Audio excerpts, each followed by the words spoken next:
To our top story now. A small plane at Fort Wayne International Airport had to make an emergency landing this afternoon. News Channel 15's Elizabeth Fields is live at the airport, and she joins us now with the latest. That's right, Mark and Heather. Just a few minutes ago, the plane was actually taxied away and towed away. Things are going well. We heard that there were 2 people inside, but they are okay.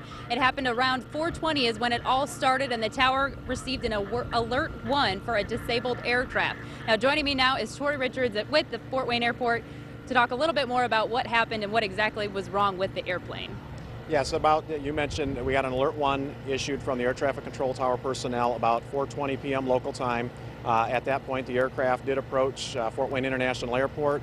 They did conduct a low approach where we could visually verify that we did have 3 gear down, but it appeared that they were not down in the fully extended and locked position, which would indicate an unsafe condition for the pilot. The pilot came back around and did land on runway 23. And upon touching down, as we thought might happen, the nose gear did collapse. The aircraft came to rest about 150 feet past where the nose gear actually collapsed, and both occupants were able to escape the aircraft without any injury. The aircraft, as you mentioned, is being removed from the airfield right now and taken over to maintenance, but both occupants did a great job. I understand they were both pilots, did a great job handling the emergency. Crews responded very quickly, so given the situation, we had about the best outcome we could have hoped for. And like you said, the 2 people were inside the aircraft, and the nose actually did hit the ground, but we had emergency crews here, but there were no open flames, no major crash accident. That's correct. Once the nose gear collapsed, that happened as soon as they got the aircraft slowed down to where the point where the plane wanted to balance on all 3 landing gear. Once that happened, the nose gear did collapse. It skid about 150 feet on its nose, so it did have some forward motion there.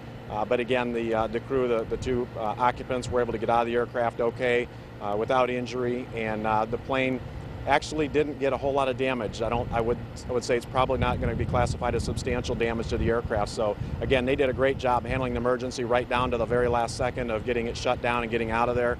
Crews did a very quick job responding to it, and literally as we speak, they're cleaning up the runway to make sure this gets open. The whole airport was only closed for about 10 minutes before we were able to get the secondary runway back open and get flights operating on time again. All right, Tori Richards, thank you so much. I appreciate it. Like you said, crews did a great job with it. Very good, thanks.